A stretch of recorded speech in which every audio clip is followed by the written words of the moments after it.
શર્મિષ્ઠા। આજે આપણે ધોરણ 10 સામાજિક વિજ્ઞાન ચેપ્ટર નંબર 13 ઉત્પાદન ઉદ્યોગો તેનો પાર્ટ 3 વિશે અભ્યાસ કરીશું। આજનો મુદ્દો છે ખનિજ આધારિત ઉદ્યોગો। તમામ પ્રકારના પ્રશ્ન જવાબ સહિત સરળ સમજૂતી સાથે આગળ વધીએ। સૌપ્રથમ જોઈએ ખનિજ પર આધારિત ઉદ્યોગો, તો એનો શોર્ટ ક્વેશ્ચન નીકળે છે 2 માર્કનો। કયા ઉદ્યોગોનો સમાવેશ ખનિજ આધારિત ઉદ્યોગોમાં થાય છે? 2 ગુણના પ્રશ્ન તરીકે। તો આખું જે અઢી લીટીની અંદર એમનો જે જવાબ આપ્યો છે એ એમનો જવાબ છે। જે ઉદ્યોગોમાં કાચા માલ તરીકે ખનિજો વપરાય છે તેને ખનિજ આધારિત ઉદ્યોગો કહે છે। તો આ એક શોર્ટ 1 માર્કનો પ્રશ્ન પણ બને, બરાબર। જે ઉદ્યોગોને ચલાવવા માટે કાચા માલ તરીકે ખનિજો વાપરવામાં આવે એને ખનિજ આધારિત ઉદ્યોગ કહેવામાં આવે છે। હવે આ ખનિજ આધારિત ઉદ્યોગોમાં કોનો સમાવેશ થાય? તો કે લોખંડ અને પોલાદ ઉદ્યોગ, એલ્યુમિનિયમ, તાંબુ, રસાયણ ઉદ્યોગ, ખાતર ઉદ્યોગ, સિમેન્ટ ઉદ્યોગ અને પરિવહનના ઉપકરણો તથા ઇલેક્ટ્રોનિક ઉદ્યોગોનો સમાવેશ ખનિજ આધારિત ઉદ્યોગોમાં થાય છે। હવે આગળ બીજો મુદ્દો આપ્યો છે લોખંડ અને પોલાદ ઉદ્યોગ। હવે લોખંડ અને પોલાદ ઉદ્યોગ છે મોટો પ્રશ્ન છે, 4 ગુણના પ્રશ્ન તરીકે આવી શકે એવો પ્રશ્ન। ભારતના લોખંડ પોલાદ ઉદ્યોગ વિશે ટૂંક નોંધ લખો। પણ અત્યાર સુધી મારા છેલ્લા 5 થી 6 વર્ષના પેપરની વાત કરું તો બોર્ડની અંદર આ પ્રશ્ન પૂછાયેલો નથી, પણ વિકલ્પની અંદર શોર્ટ ક્વેશ્ચનની અંદર આ મુદ્દામાંથી પ્રશ્ન નીકળે છે। છતાં પણ મોટા પ્રશ્ન નથી પૂછાયેલો અત્યાર સુધીમાં, તો પૂછાવાની શક્યતા પણ રહે, તો મોટા પ્રશ્ન તરીકે એમને તૈયાર કરવો। જો વિદ્યાર્થી મિત્રો હજુ સુધી તમે મારી ચેનલ પર નવા હો તો મારી ચેનલને સબસ્ક્રાઇબ કરો, વિડીયો પસંદ આવે તો લાઈક કરો અને આપના ગ્રુપમાં શેર કરો। અને તમામ જે શોર્ટ ક્વેશ્ચન છે એ હાઇલાઇટ આપતી જાઉં છું, આઈએમપી પ્રશ્ન પણ કહેતી જાઉં છું, તો વિડીયોને અંત સુધી જોશો। હવે લોખંડ અને પોલાદ ઉદ્યોગમાં પહેલો મુદ્દો શું છે? તમને લોખંડ પોલાદનો ઉદ્યોગની વિસ્તૃત માહિતી કહીએ અથવા ટૂંક નોંધ કહીએ તો બંને એક જ છે। હવે એનો પહેલો મુદ્દો છે ભારતનો લોખંડ અને પોલાદનો ઉદ્યોગ આધુનિક ઔદ્યોગિક અને આર્થિક વિકાસની ધરી સમાન છે। 1 માર્કનો શોર્ટ ક્વેશ્ચન। કયો ઉદ્યોગ આધુનિક ઔદ્યોગિક અને આર્થિક વિકાસની ધરી સમાન છે? તો તમારે યાદ રાખવાનું છે એનો જવાબ છે લોખંડ પોલાદ ઉદ્યોગ। ધરી સમાન એટલે શું? તો કે આ લોખંડ પોલાદ ઉદ્યોગ એક એવો ઉદ્યોગ છે કે જેના ઉપર બીજા અન્ય ઉદ્યોગો આધારિત છે। કેવી રીતે? તો કે અન્ય ઉદ્યોગને ચલાવવા માટે જે મશીનની જરૂર પડે, ઓજારો યંત્રોની જરૂર પડે છે તે લોખંડમાંથી તૈયાર થાય છે। હવે જે કાંઈ ઉદ્યોગો માટેની સામગ્રી જોઈએ છે, બધા યંત્રો, ઓજારો, બરાબર, યંત્રોના નાના મોટા સાધનો વગેરે લોખંડમાંથી તૈયાર થાય છે। ત્યાર પછી તેના ઉત્પાદનોથી જ અન્ય ઉદ્યોગોના યંત્રો અને અન્ય સંરચનાનું નિર્માણ થાય છે। હવે મુદ્દો શું કહે છે? મેં તમને જે સમજૂતી આપી એ જ, તેના ઉત્પાદનથી એટલે કે લોખંડ પોલાદના ઉત્પાદનથી અન્ય ઉદ્યોગ માટેના યંત્રો, ઓજારો, નાના મોટા સ્પેર પાર્ટ, અન્ય સંરચના એટલે કે ઉદ્યોગોને ચલાવવા માટે જે કાંઈ જરૂરી છે એવા તમામ સાધનો, સંરચના એટલે સ્વરૂપ, બરાબર, એટલે એ જે સાધનો છે, સાધનોની સાથે સાથે તમામ જે ચીજ વસ્તુઓ છે ઉત્પાદિત થાય છે એની માલની હેરફેર માટેના વાહનો પણ લોખંડમાંથી તૈયાર થાય છે।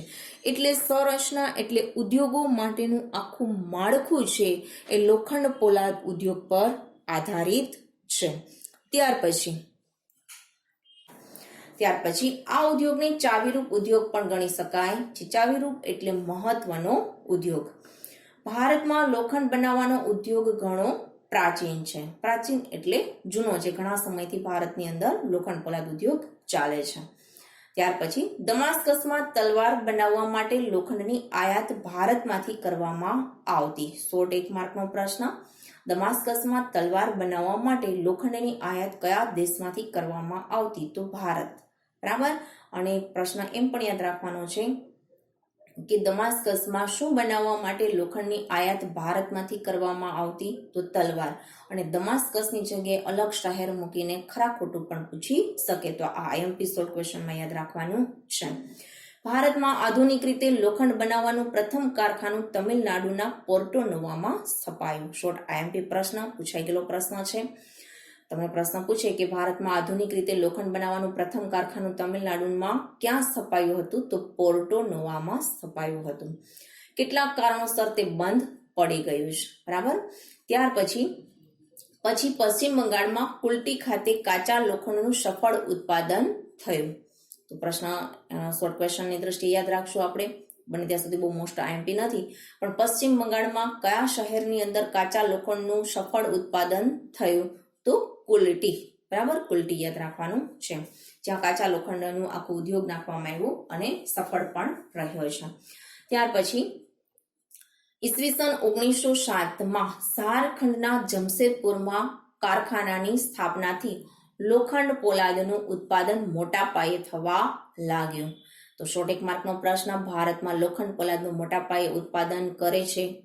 બરાબર, તો કયું? તો જમશેદપુર. કયું શહેર કરે છે? જમશેદપુર. ટાટા લોખંડ પોલાદ ઉદ્યોગના નામથી ઓળખાય છે. કયા રાજ્યમાં આવેલું છે? તો ઝારખંડ. જમશેદપુર ખાસ યાદ રાખવાનું છે આઈએમપી શોર્ટ ક્વેશ્ચનમાં. અને આ જમશેદપુરમાં આ લોખંડ પોલાદના ઉદ્યોગની મોટા પાયે શરૂઆત ક્યારે કરવામાં આવી? તો 1907માં. ત્યાર પછી પશ્ચિમ બંગાળમાં બર્નપુર અને કર્ણાટકમાં ભદ્રાવતી ખાતે પોલાદના કારખાના સ્થપાયા. હવે અહીંયા ત્યાર પછીની જે 9મો મુદ્દો શરૂ થાય છે, તો તમારે બી ગુણના પ્રશ્ન તરીકે એક નકશા તરીકે પણ યાદ રાખવાનું છે. અને 2 માર્કનો પ્રશ્ન પૂછાય કે ભારતની અંદર લોખંડ પોલાદ ઉદ્યોગના કારખાનાના ક્યાં ક્યાં આવેલા છે. બરાબર, તો તમારે યાદ રાખવાનું છે પશ્ચિમ બંગાળમાં બર્નપુર, કર્ણાટકમાં ભદ્રાવતી ખાતે આવેલા છે.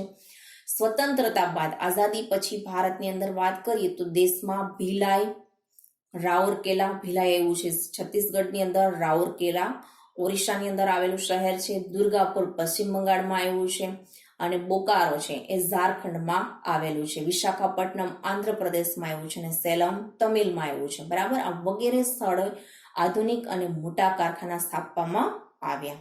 ફરી એકવાર જવાબ યાદ રાખવાનું, બર્નપુર, ભદ્રાવતી, ભિલાઈ, રાઉરકેલા, દુર્ગાપુર, બોકારો, વિશાખાપટ્ટનમ, સેલમ વગેરે સ્થળોએ આધુનિક અને મોટા કારખાના લોખંડ પોલાદના સ્થાપવામાં આવ્યા છે. ત્યાર પછી લોખંડ પોલાદ ઉદ્યોગ ભારે ઉદ્યોગ છે. 101 માર્કનો પ્રશ્ન, લોખંડ પોલાદ ઉદ્યોગ કેવો ઉદ્યોગ છે? ભારે ઉદ્યોગ છે.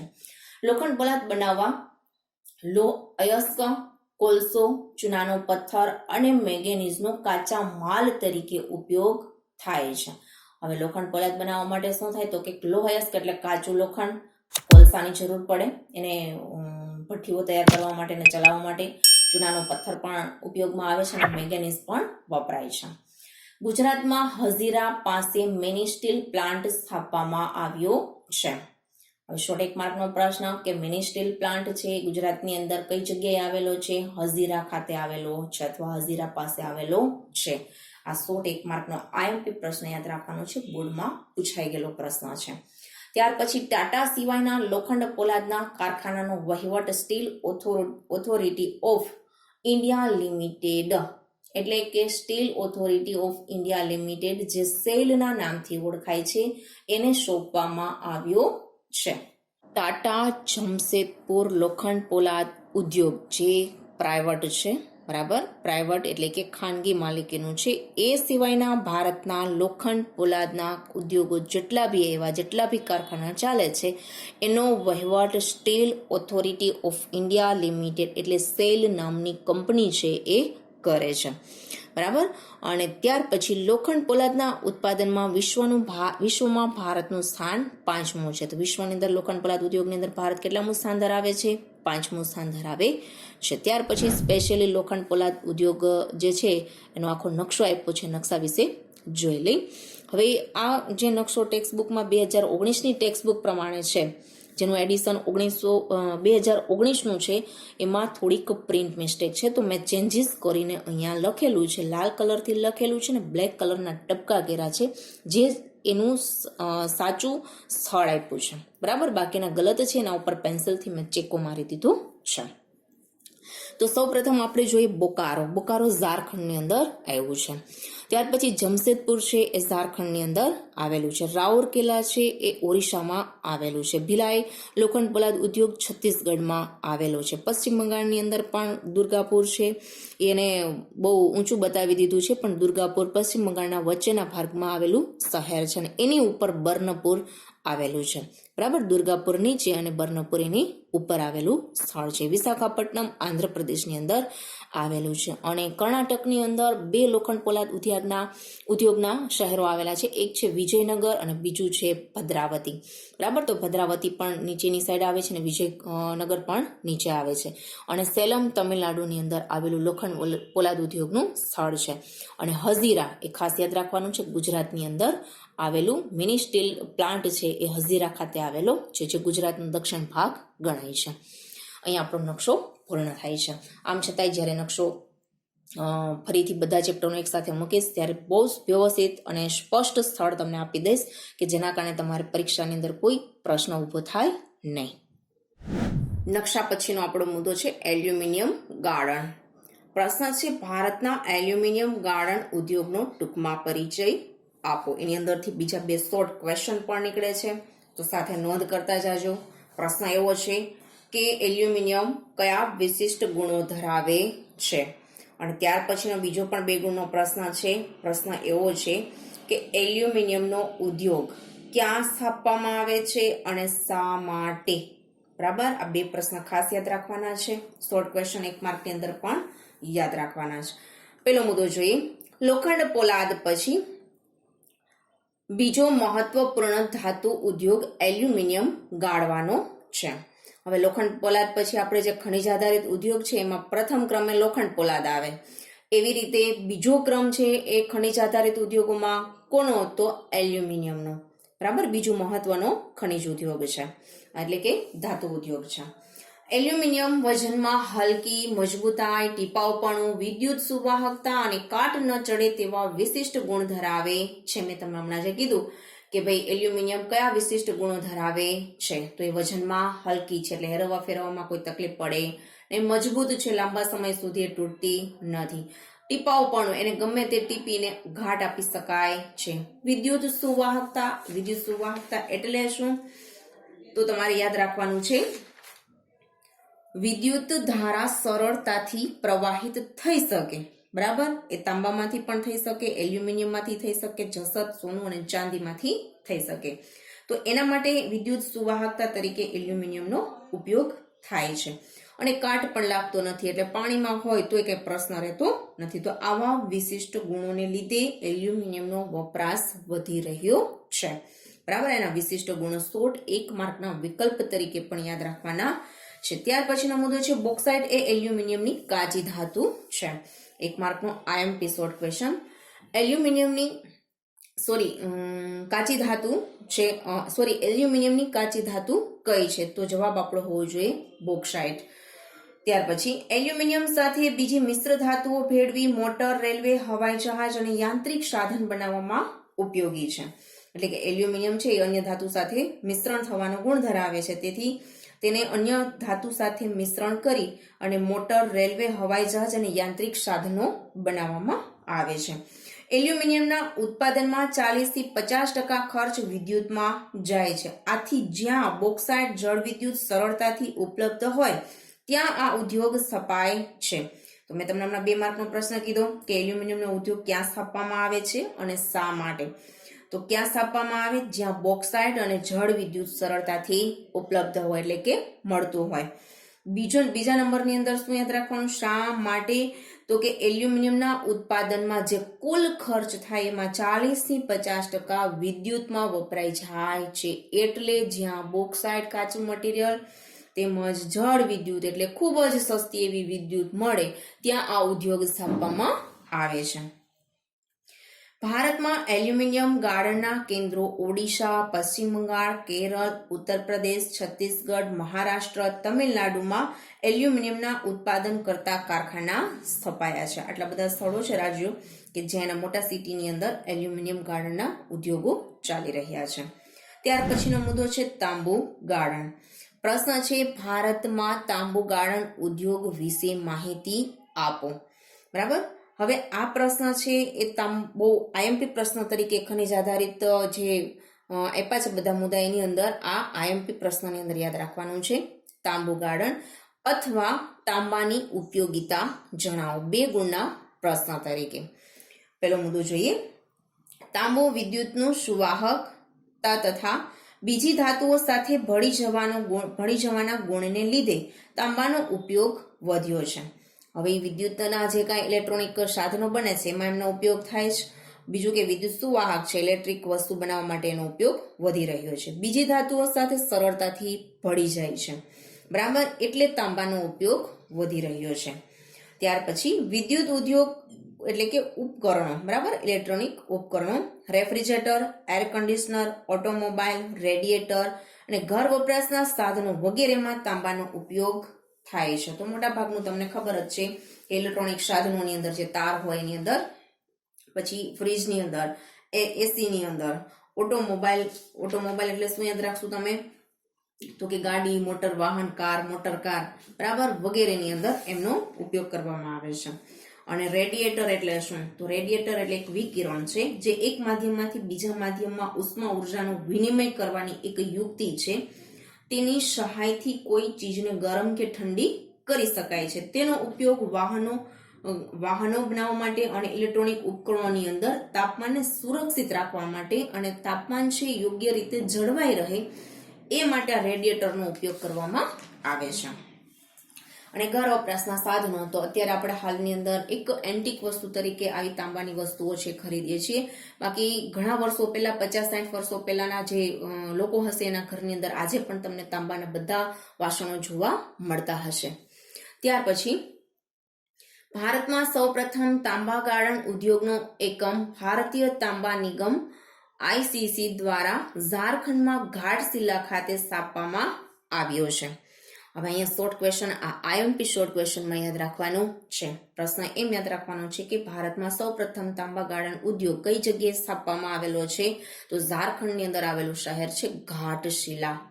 1 માર્કનો મોસ્ટ આઈએમપી પ્રશ્ન છે, બોર્ડની અંદર પૂછાઈ ગયેલો પ્રશ્ન છે, ખાસ યાદ રાખવાનો છે.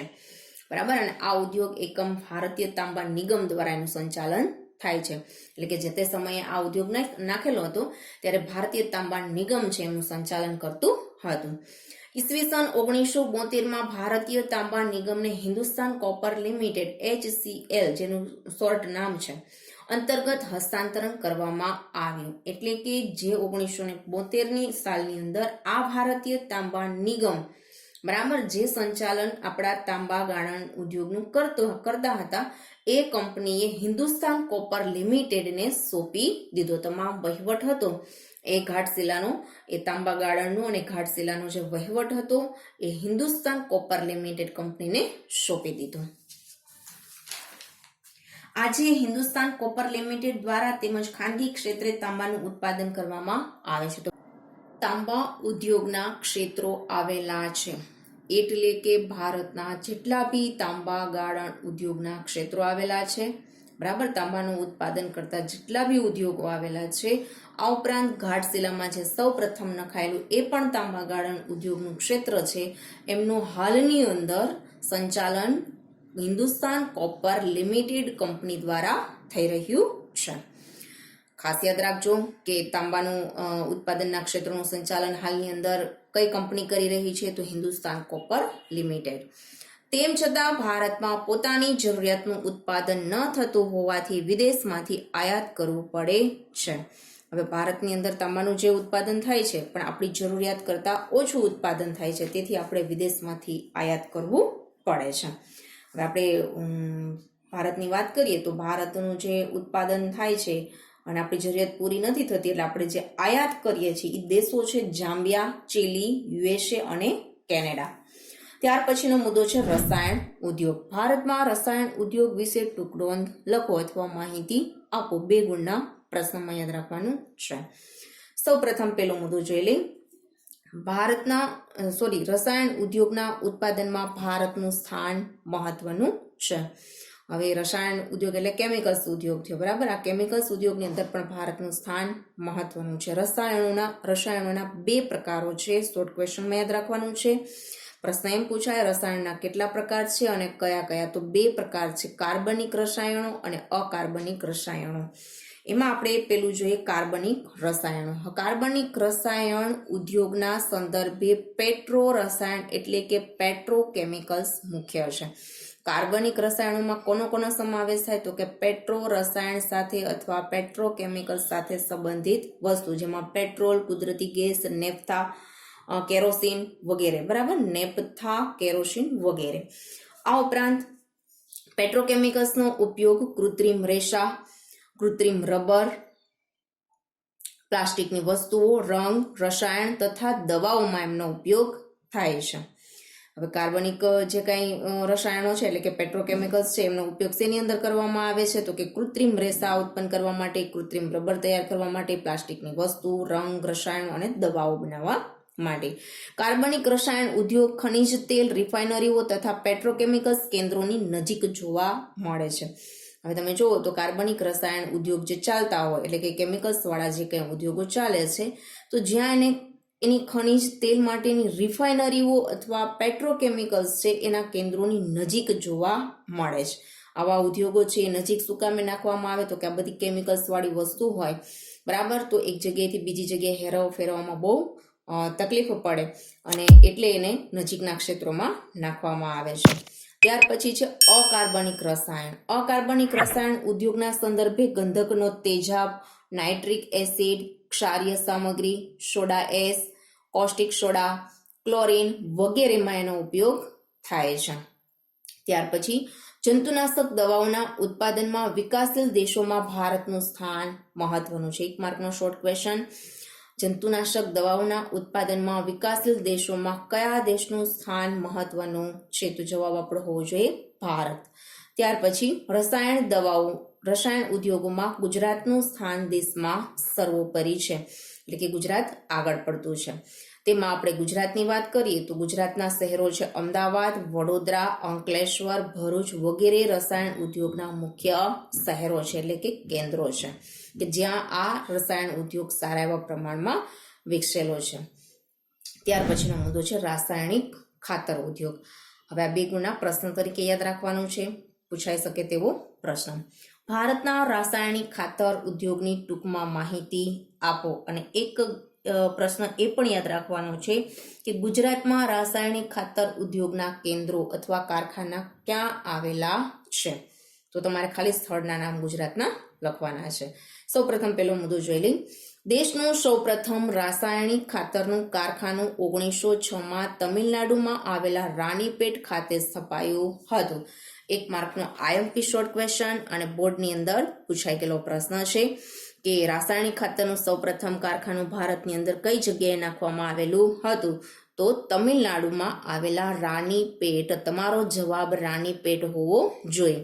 જો સ્પેસિફાય રાજ્ય કહે તો તમિલનાડુ, પણ શક્ય હશે ત્યાં સુધી રાજ્ય નહીં કહે, તમારો જવાબ તમારે રાણીપેટ જ યાદ રાખવાનો છે. અને ક્યારે નખાયેલું છે? તો 1906માં. આ ઉદ્યોગનો વિકાસ ફર્ટિલાઇઝર કોર્પોરેશન ઓફ ઇન્ડિયા દ્વારા પ્રસ્થાપિત બિહારના સિંદરી ખાતેથી થયો છે. હવે આ ઉદ્યોગનો વિકાસ જોઈએ એટલે કે રાસાયણિક ખાતરનો જે ઉદ્યોગ માટેનો જે વિકાસ છે એ વિકાસ કઈ કંપની દ્વારા થયેલો છે? તો કે ફર્ટિલાઇઝર કોર્પોરેશન ઓફ ઇન્ડિયા દ્વારા શરૂ થયેલો છે અને બિહારના સિંદરી ખાતેથી, એટલે કે સિંદરી એનું શહેર છે, બિહારની અંદર આવેલું છે. અહીંયા બિહાર આપ્યું છે પણ નેટ ઉપર ઝારખંડની અંદર એમનો સમાવેશ થાય છે, પણ જવાબ આપણે બિહાર યાદ રાખશું કારણ કે એક્ઝામની અંદર પૂછાય છે. તો એ પણ એક મોસ્ટ IMP પ્રશ્ન છે કે બિહારના સિંદરી ખાતે રાસાયણિક ખાતર ઉદ્યોગનો વિકાસ થયેલો છે, બરાબર. તો બિહારના કયા શહેર એવો સ્પષ્ટતા કરશે, તમારે સિંદરી યાદ રાખવાનું છે, ઝારખંડ યાદ રાખવાનું નથી. હાલમાં સાચો જવાબ એનો ઝારખંડ છે. ત્યાર પછી ગુજરાત, તમિલનાડુ, ઉત્તર પ્રદેશ, પંજાબ અને કેરળમાં ખાતર ઉદ્યોગ કેન્દ્રિત થયેલા છે. આ ઉપરાંત ગુજરાતની વાત કરીએ તો ગુજરાતમાં કલોલ, કંડલા, હઝીરા, ભરૂચ, વડોદરા વગેરે સ્થળોએ રાસાયણિક ખાતરના કારખાના આવેલા છે. ફરી એકવાર કહી દઉં છું, આ મોટો પ્રશ્ન નહીં પૂછાય તો આમાંથી શોર્ટ ક્વેશ્ચન પૂછાવાની શક્યતા છે, તો ખાસ યાદ રાખજો. રાસાયણિક ખાતરનું પહેલું કારખાનું તો રાણીપેટ, બરાબર. રાસાયણિક ખાતરના ઉદ્યોગ ફર્ટિલાઇઝર કોર્પોરેશન ઓફ ઇન્ડિયા દ્વારા પ્રસ્થાપિત બિહારના કયા ખાતેથી થયો છે? તો સિંદરી. જવાબ યાદ રાખવાનો છે. ત્યાર પછીનો ઉદ્યોગ છે પ્લાસ્ટિક ઉદ્યોગ. પ્લાસ્ટિક ઉદ્યોગને અંગ્રેજીમાં સનરાઈઝ ઇન્ડસ્ટ્રી કહે છે. હવે એને ઇંગ્લિશની અંદર કયા નામથી ઓળખવામાં આવે છે? તો સનરાઈઝ ઇન્ડસ્ટ્રી. દેશમાં દર વર્ષે પ્લાસ્ટિકની ચીજવસ્તુઓની માંગમાં ઉત્તરોત્તર વધારો થાય છે. હવે અહીંયાથી 2 માર્કનો પ્રશ્ન નીકળવો તો નીકળી શકે કે દર વર્ષે દેશની અંદર પ્લાસ્ટિકની ચીજવસ્તુઓની માંગમાં ઉત્તરોત્તર વધારો થઈ રહ્યો છે. કારણ આપો. બને ત્યાં સુધી અત્યાર સુધી પૂછાયેલું નથી. તો મેં જે લીટી કરેલી છે એનો જવાબ છે વોટરપ્રૂફિંગ અને બીબામાં ઢાળી શકાય તેવા ગુણને કારણે પ્લાસ્ટિકનો ઉપયોગ પેકિંગ, રસાયણોના સંચયન, ટેક્સટાઇલ, મકાન બાંધકામ, વાહન નિર્માણ, ઇલેક્ટ્રોનિકમાં વગેરેમાં થાય છે. હવે પ્લાસ્ટિક એક એવી વસ્તુ છે વોટરપ્રૂફ, ગમે એટલું પાણી નાખવાથી એને ભેજની કોઈ સાઈડ ઇફેક્ટ થતી નથી. ગમે તેવો ઘાટ એને આપી શકાય છે, બીબામાં ઢાળી શકાય છે. પ્લાસ્ટિકનો ઉપયોગ પેકિંગ, રસાયણોના સંચયન, પેકિંગ રસાયણ એટલે કેમિકલ્સ વાળા જે આખા બોટલો જે તૈયાર થયેલી હોય, બરાબર, આખા કેન અને ટાંકાઓ તૈયાર થયેલા હોય, પ્લાસ્ટિકના હોય છે. કારણ કે એ કેમિકલ્સ ની કોઈને સાઈડ ઇફેક્ટ પણ નથી થતી અને લાંબા સમય સુધી એમાં સંગ્રહ પણ થઈ શકે છે. અને પડી જાય તો પ્લાસ્ટિકનું પેકિંગ એટલું જાડું હોય કે તૂટતું પણ નથી. એટલે કેમિકલ્સના હેરફેર માટે આ પ્લાસ્ટિક ધી બેસ્ટ ગણાય છે. બરાબર. ટેક્સટાઇલ એટલે કે કાપડ ઉદ્યોગ, મકાન બાંધકામની અંદર અને વાહન નિર્માણની અંદર અત્યારે તમે જુઓ તો એમાં પણ પ્લાસ્ટિકનો ઉપયોગ થવા લાગ્યો છે. અને ઇલેક્ટ્રોનિક વસ્તુઓ છે તેના ઉપરના બધા જે કંઈ કવરો હોય છે બધા પ્લાસ્ટિક બેઝના તૈયાર થાય છે. ભારતમાં દિલ્હી, મુંબઈ, કોલકાતા, બેંગ્લોર, વડોદરા, વાપી, કાનપુર, કોઇમ્બતુર, ચેન્નઈ પ્લાસ્ટિક ઉત્પાદનના મહત્વના કેન્દ્રો છે. પ્લાસ્ટિક ઉદ્યોગ બધા રાજ્યોમાં મોટા પાયે વિકસેલો જ છે. બરાબર. એટલે કદાચ તમને નકશામાં નથી જ પૂછાય તો કોઈ બી શહેર છે, આ કોલકાતા, બેંગ્લોર અને વડોદરા મોટા મોટા શહેરો છે, એ તમારે એકાદા 2 બતાવી દેવાના થઈ. જો 1 માંગ્યું હોય તો 1 અને 2 પૂછા હોય તો 2. ત્યાર પછી છે સિમેન્ટ ઉદ્યોગ.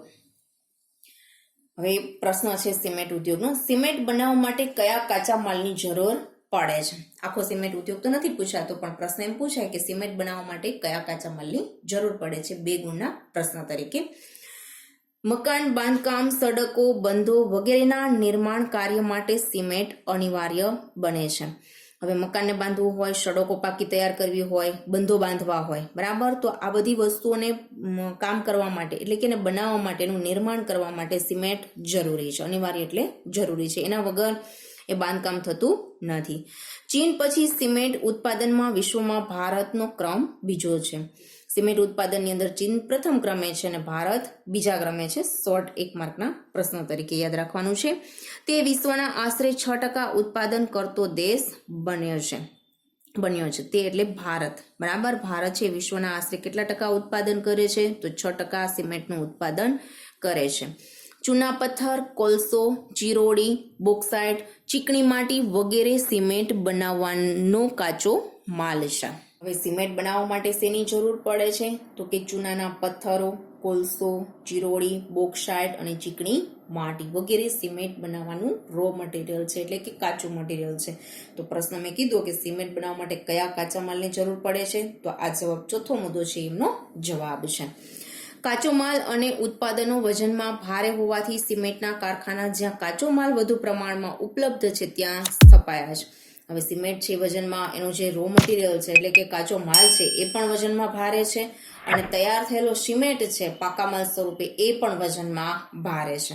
બરાબર. એટલે વસ્તુની હેરફેર માટે, કાચા માલની હેરફેર માટે કોઈ મુસીબત ઊભી ન થાય, કોઈ તકલીફ ન પડે એ માટે કાચો માલ જ્યાં સરળતાથી મળતો હોય એ જ જગ્યાએ આવા સિમેન્ટના કારખાના છે સ્થાપવામાં આવે છે. ગુજરાતમાં આ ઉદ્યોગનો સારો એવો વિકાસ થયેલો છે. બરાબર. ગુજરાતમાં સારા એવા પ્રમાણમાં સિમેન્ટ ઉદ્યોગ વિકસેલો છે. અહીંયા આપણો આજનો પાર્ટ પણ પૂરો થાય છે. આજના બધા મુદ્દા પૂર્ણ થાય છે. મુદ્દા સંબંધી અથવા તો આજના પાર્ટની અંદર કોઈ મુદ્દો ન સમજાયેલો હોય, કોઈ બી પ્રશ્ન હોય તો કોમેન્ટ બોક્સની અંદર જરૂરથી જણાવશો. નેક્સ્ટ વિડીયોની અંદર નવા મુદ્દા સાથે ફરી મળીશું. Thank you.